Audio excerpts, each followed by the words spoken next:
have a stretch goal. Like everybody talks about, I have a goal. You know, my goal is this and that and the other. But for me, a goal isn't something you try and force to make happen. A goal is when you become the person that you need to be to fulfill that goal. That's the magic. But then you take a goal and you add a stretch to it. A stretch goal is what might be possible if you reach far. That's what I learned how to do. And that's what I try and bring other people into that type of world, to give them an understanding of what it would take for them to be able to do something like that.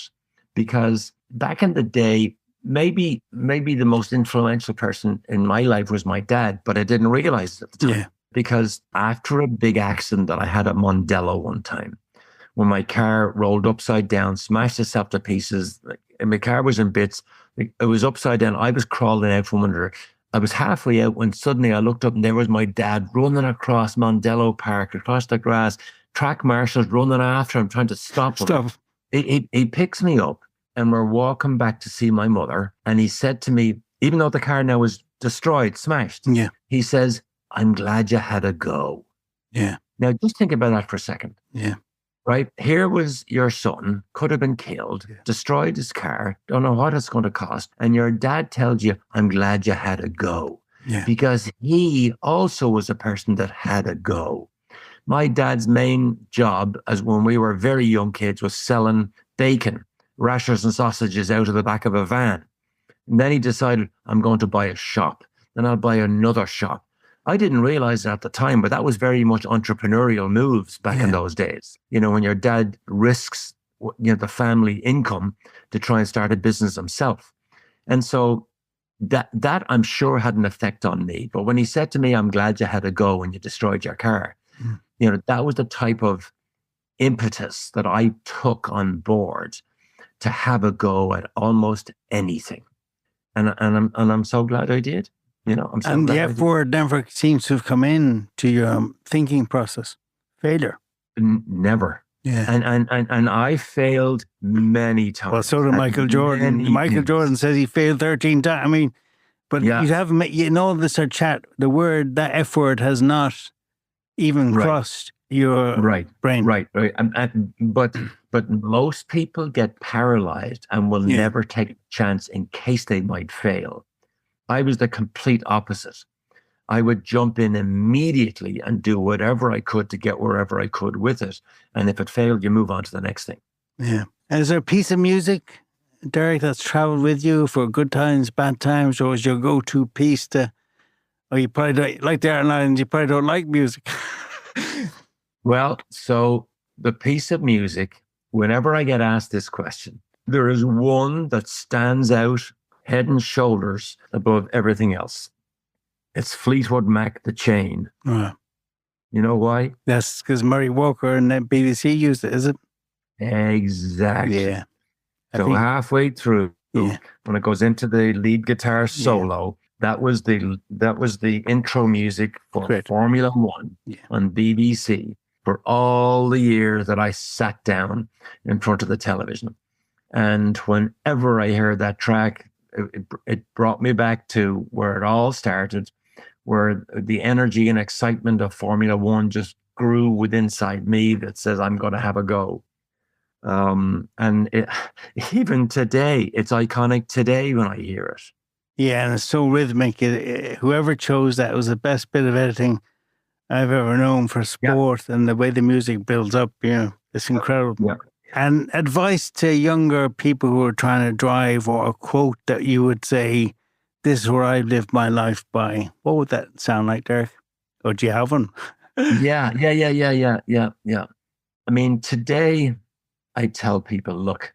I mean, it's a different sport. It's more time. All those things are given. But a word, if somebody came to you at the Indianapolis and said, hey, Derek, my son wants to be a driver, what would those words sound like to advice you'd give?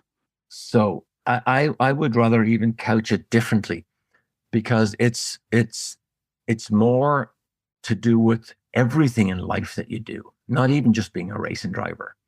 If you want to operate at a high performance level, let's say, I'll tell them, look, performance is personal. High performance is highly personal. And that's very different. And there's a fellow over here called Roger Penske, runs Team Penske. Yeah. They race in Formula One. John Watson from Ireland won the Austrian Grand Prix in a Penske car. I asked Roger Penske one day, I said, when you... Is that senior or that's the old boy, the main man? Yeah. He's 8 years old, still going strong. Wow. Still winning races. Wow. One of the most impressive men I've ever seen and ever been around. They employ 77,000 people here in America. And so I said to him one day, I said, when you employ people, do you put them in a position where they can be the best they can be? He said, not necessarily. He said, I put them in a position where they want to be the best they can be. Do you see the difference? Yeah. See the difference when you want something and then you stretch for it. But here's the thing. The zone of peak performance, Rossa, is not a crowded place. Oh, no. Because of the high price for entry. Right. Because for people who want to operate up there, it will take sacrifice.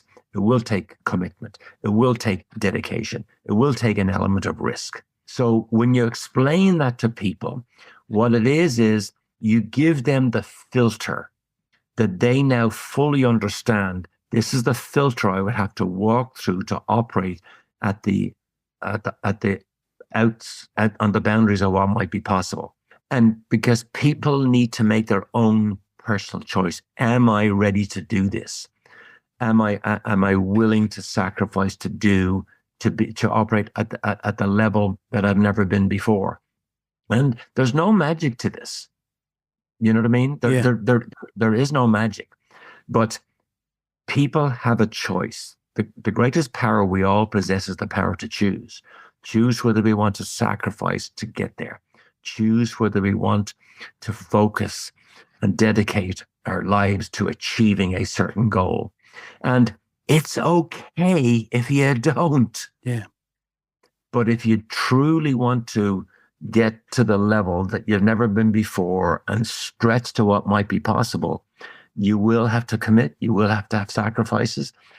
But I tell people there's monetary and emotional rewards for everybody when you operate on the outer edges of what might be possible. And for me, it's a sense of satisfaction to operate out there. And would you do it all again, given the chance? Yeah, I would. Now, there are some mistakes I made that I'd rather not make. Yeah, but you learn from mistake. We all make mistakes there. Yeah. And people say, "Well, do you have any regrets?" And the stock answer is, "Oh no, I got no regrets about anything." I do. I have regrets about some of the moves that I made, but you can't, as they say in racing, you can't focus on that rear view mirror. If you focus on that rear view mirror, you will run off the track and You're crash. not going that direction, so stop looking back. Yeah. Correct. Exactly. In our sport, what's in the rear view mirror is what we're accelerating away from at high speed. Absolutely. If you don't mind me saying, it's been a pleasure talking to you today, and thank you for joining me on this. My pleasure.